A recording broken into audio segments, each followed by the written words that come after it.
held fast. Bible reading, Galatians chapter 5.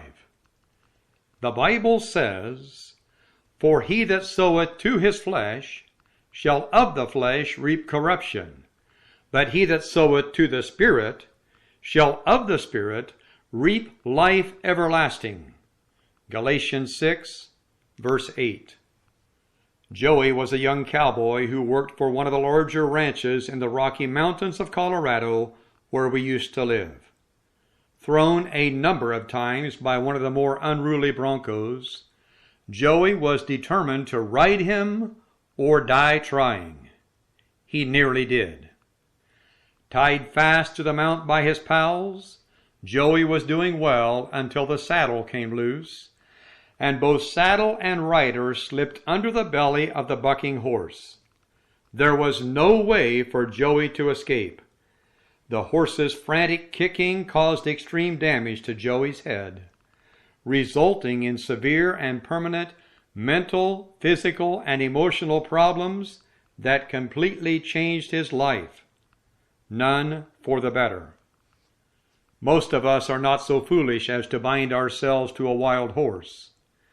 But how many are held fast and unable to escape from the destructive influences of tobacco, alcohol, narcotics, pornography, or a host of other evil habits? With these, the devil can take us captive at his will, 2 Timothy 2:26, and gradually destroy our spirit, body, and soul. There was a calculated risk in Joey's ride, but there is no such calculation when we toy with Satan's allurements. We will always lose. Although the grace of God is sufficient to break any bondage of Satan, the chains of evil habits are often so strong that many people die while still chained to their evil master. Occasionally I'd come across Joey riding his horse through the mountains late at night, talking to himself, a very strange and confused man.